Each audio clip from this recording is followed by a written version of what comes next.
Welcome to రాజనీతి. మాజీ ముఖ్యమంత్రి జగన్మోహన్ రెడ్డి గారి ప్రాణాలకు రక్షణ లేదని ఆ పార్టీ నేతలు తలడిల్లిపోతున్నారు. ఆయన భద్రతను ప్రభుత్వం గాలికి వదిలేసింది. తాడేపల్లి ప్యాలెస్ దగ్గర భద్రతా ఏర్పాట్లు తగ్గించింది. హైకోర్టు ఆదేశాలను కూడా తుంగలో దొక్కిందని వాళ్ళ మీడియాలో రాయించుకుంటున్నారు. మనం వాస్తవం చెప్పాలంటే జగన్మోహన్ రెడ్డిని చూసి జనం భయపడుతున్నారు. జగన్మోహన్ రెడ్డి బయటకు వస్తున్నాడు, మా ప్రాంతానికి వస్తున్నాడంటే ఆ ప్రాంత ప్రజలందరూ భయభ్రాంతులకు గురవుతున్నారు. కారణం ఏంటంటే జగన్తో పాటు వచ్చే అసాంఘిక శక్తులు ఎక్కడ దాడులు చేస్తారో, ఎక్కడ దుకాణాల మీద పడి దోచుకుంటారన్న భయం ప్రజలది. ఈ వైసీపీ నేతలు మాత్రం జగన్ ప్రాణాలకు ముప్పు ఉందని రకరకాల కట్టుకథలన్నీ చెప్తూ ఉంటారు. రక్తి కట్టిస్తుంటారు నాటకాలను కూడా. గతంలో కోడికత్తి నాటకమే ఒక ఉదాహరణ.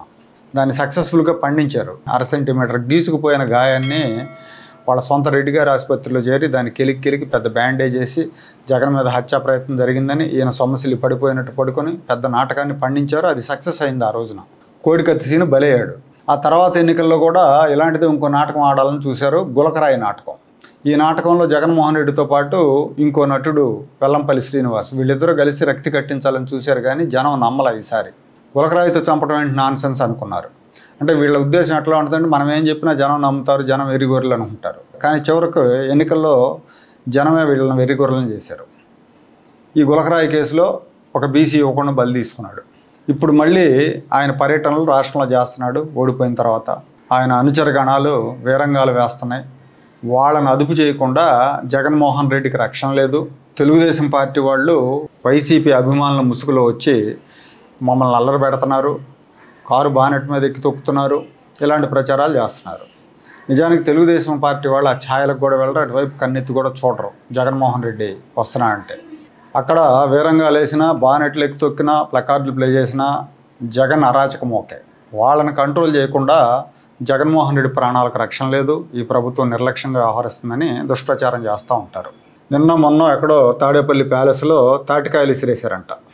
తాడేపల్లి జగన్మోహన్ రెడ్డి ప్యాలెస్లోకి దారిన కారులో వెళ్ళేవాళ్ళు తాటికాయలు విసిరేశారు. బహుశా అందులో ముంజలు తిని విసిరేసి ఉంటారు.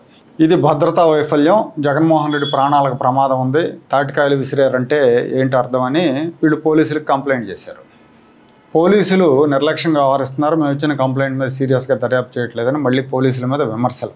నిజానికి జగన్మోహన్ రెడ్డి ఇంటి కాంపౌండ్ వాళ్ళకి ఇంటికి మధ్యలో చాలా దూరం ఉంటుంది. బలంగా విసిరినా కూడా ఆయన ఇంటి దాకా వెళ్ళదు. అతి బలవంతుడు వచ్చి గట్టిగా ఒక రాయి విసిరినా కూడా ఆయన ఇంటి దాకా వెళ్ళదు. ఇక్కడ తాటికాయల పరిస్థితి కూడా అదే. బహుశా కాంపౌండ్ అవతల పడి ఉంటే అది కూడా ఛాన్స్ లేదు. ఎందుకంటే కాంపౌండ్ మీద ఆకాశం అంత ఎత్తులో ఇనప గ్రిల్స్ పెట్టించుకున్నాడు. పైగా ఆ టైంలో జగన్మోహన్ రెడ్డి లేడు కూడా ఆ ఇంట్లో. ఒక వీఐపీ ఇంటి మీదకి, సరే ఉన్నా లేకపోయినా ఒక వీఐపీ ఇంటి మీదకి తాటికాయో టెంకాయో ఏదో ఒకటి విసిరేయటం అనేది నేరమే. వీఐపీ అనే కాదు, సామాన్యుడి ఇంటి మీద విసిరేసినా కూడా అది తప్పే. అయితే దాన్ని హత్యాయత్నంగా అభివర్ణించడమే ఇక్కడ కామెడీ. ప్రతిసారి కూడా వీళ్ళు ఇలాంటి ట్రిక్కులు వాడుతూ ఉంటారు. గులకరాయి, కోడికత్తి, తాటికాయి, లేకపోతే ఇంకో టెంకాయో ఏదో వాడతారు. రాబోయే రోజుల్లో కూడా ఇలాంటి డ్రామాలు చాలా రక్తి కట్టించే అవకాశం ఉంది. నిజంగా చంపాలనుకుంటే గులకరాయిలు, తాటికాయలతో చంపరు. ప్రజలు దీన్ని అర్థం చేసుకోలేరు అనుకోవటం వైసీపీ నేతలు అతి విశ్వాసం అనుకోవాలి. ఎవరో రోడ్డు మీద వెళ్తున్న ఆకతాయిలు ఏదో తాటికాయలు విసిరేస్తే దానికి జగన్మోహన్ రెడ్డి ప్రాణాలకి లింక్ పెట్టడం, దాని వెనకాల కూటమి నేతల హస్తం ఉందని ఆరోపించడం వైసీపీలో పెరుగుతున్న అసహనానికి ఇది నిదర్శనం.